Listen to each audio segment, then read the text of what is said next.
মাননীয় মন্ত্রী নুরুল হক নুরুকে নিয়ে ইলিয়াস হোসেনের যে ৪৭ মিনিটের একটা ভিডিও পাবলিশ করেছে ইউটিউবে। সো ভিডিওটা দেখলাম, আমার কাছে মনে হয়েছে পুরোটাই একটা ভগাস একটা ভিডিও। এই ভিডিওর মধ্যে নাইন কোনো লজিক, নাইন কোনো প্রমাণ, জাস্ট একটা প্রতিবেদন করছে নুরুর উপরে একটা হিংসা হিংসা বিদ্বেষ বা একটা ভাগ বটরার কোনো কাহিনী নিয়ে হয়তো বা এই ভিডিওটা বানাইছে। এই ভিডিওটার মধ্যে আমি কোনো লজিক দেখলাম না, কোনো প্রমাণ দেখলাম না। যেগুলো বলছে সেগুলো সব আগে থেকেই মিডিয়ায় আছে।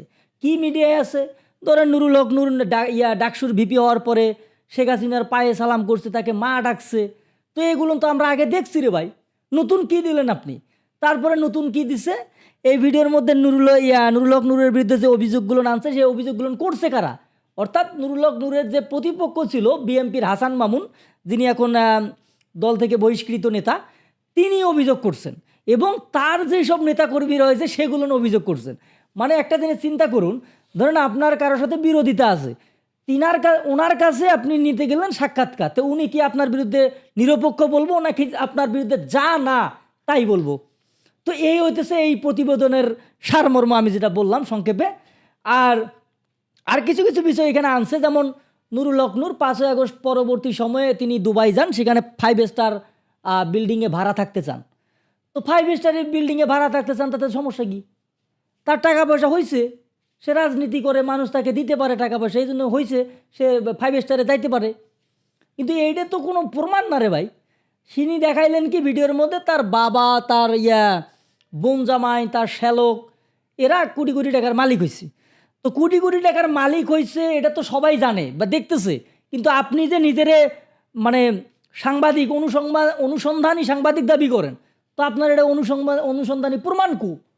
সে যে দুর্নীতি করলো, কার থেকে দুর্নীতি করলো, কে তাকে টাকা দিল, এটার প্রমাণ কই? আর একটা নুরুর একটা চরিত্র হননের জন্য একটা মেয়ের সঙ্গে তাকে বলা হয়েছে সে 10 দিনের জন্য কোন জায়গায় জানি ঘুরতে গেছে। তো ঘুরতে গেছে, ঘুরতে যাইতেই পারে, রাজনৈতিক সহকর্মী সহ মানুষ ঘুরতে যায় না? যেমন এনসিপি, এই যে আপনার আক্তার হোসেন, তাসনিম জারা রায় যে গেল, জাতিসংঘের সফরে গেল, তো এদের কাজে যাইতে পারে না? তো এখন আপনার যদি ওই মহিলার সঙ্গে নুরুর কোনো আপত্তিকর ছবি থাকে, আপত্তিকর ভিডিও থাকে, সেটা জনগণকে দেখান। না দেখায় আপনি হুদাই বলতেছেন গেছে গা, তো আপনার সমস্যা কি? তো রাজনীতিক তাদের কর্ম থাকতে পারে না, কর্ম পরিকল্পনা থাকতে পারে না? মানে ইলিয়াস হোসেন এবং পিনাকি ভট্টাচার্য, এদেরকে আমি আসলে আগে খুব বড় ধরনের সাংবাদিক মনে করতাম, কিংবা বড় ধরনের হনু টাইপের কিছু একটা মনে করতাম। কিন্তু 5ই আগস্ট পরবর্তী সময়ে এদের চরিত্রটা আমার কাছে পুরোপুরি উন্মোচন হয়ে গেছে। এরা জাস্ট একটা ভিউ ব্যবসায়ী ছাড়া আর কিচ্ছু না। এই যে এরা যে সমস্ত কথা বলে, সরকার বিরোধী বলেন বা যাই বলেন না কেন, আমার মতো হাজার হাজার ছেলে রয়েছে যা এরা যদি বিদেশে থাকে কিংবা একটা সেফ প্লেসে থাকে, এর থেকেও ভালো কথা বলতে পারবে, আমি আপনাকে গ্যারান্টি দিলাম। এই ইলিয়াস হোসেন হচ্ছে এই সমস্ত সাংবাদিক, জাস্ট একটা ইউটিউবার। একজন ইউটিউবার হিসেবে তার যাকে ভালো না লাগে তার বিরুদ্ধে সে করে, মানে ভিডিও বানায়, যাকে ভালো লাগে তার পক্ষে একটা তেল মারা পোস্ট দেয়। এই হচ্ছে এদের সাংবাদিকতা, এই হচ্ছে এদের ইউটিউবার এর জীবনের মানে পরিক্রমা, যেটাকে বলে আর কি।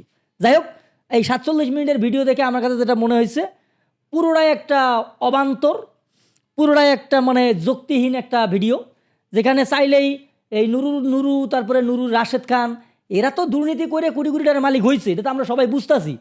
কিন্তু আমরা তো আর পারবো না তার বিরুদ্ধে কোনো প্রমাণ আনতে। তা আপনি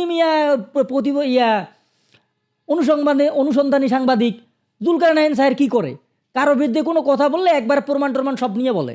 আর ইলিয়াস হোসেন করলো কি, 47 মিনিটের একটা ভিডিও বানালো, কোনো প্রমাণ নাই। এই যে ফ্যামিলি কার্ডের বিষয় নাকি হয়েছে, আওয়ামী লীগের লোকজন কার্ড পাইছে, এটা নুরুদ্দোষ। তো ফ্যামিলি কার্ডের যে সুমারির যে লোকজন নিয়োগ হয়েছে, তো ওইখানে তো আর বলা নাই যে আওয়ামী লীগের লোকজন এখানে আবেদন করতে পারবে না। তা আওয়ামী লীগের লোকজনের আবেদন করার অনুমতি আছে, যে কোনো মানুষের অনুমতি আছে। তো ওইখানে যারা মেধার ভিত্তিতে টিকবে, তারপরে যারা ভাই ভাই ভালো করবে, তারাই না চাকরি পারবে। সে আওয়ামী লীগ হোক, বিএনপি হোক, সে জাতীয় পার্টি হোক, সে যে কোনো দলের হোক, জামাত টামাত যাই হোক না কেন, এটা তো সমস্যা নাই। এখন আপনি দেখাইতে পারতেন যদি যে এই লোকগুলোর এখানে আবেদনের কোনো নামে নাই, কিন্তু তারা চাকরি পাইছে, তো সেটাই দেখান। এখন বিএনপির হাসান মামুনের সমর্থক এসে বলতেছে যে ওই মানে আওয়ামী লীগের লোক পাইছে বা পাইছে, তো পাইছে তো কী হয়েছে, তোর মেধা নাই বেড়া, তুই পাস নাই, স্বাভাবিক ব্যাপার। তো এই সমস্ত ভিডিও মানে এই সমস্ত নিয়ে ইলিয়াস হোসেন একটা যে ডকুমেন্টারিটা বানাইছে, আমার পুরো 47 মিনিট লস। আমি এই 47 মিনিট কিভাবে কভার করব এই চিন্তায় আমার ঘুম ধরতেছে না। আপনারা যত পারেন ইলিয়াস আর পিনাকিকে সাপোর্ট করেন, খুব ভালো সাংবাদিকেরা, দেশ বরেণ্য সাংবাদিক, মানে দেশ কেন পুরো পৃথিবী বরেণ্য সাংবাদিক তারা। ধন্যবাদ জানাই তাদের, সালাম জানাই তাদের।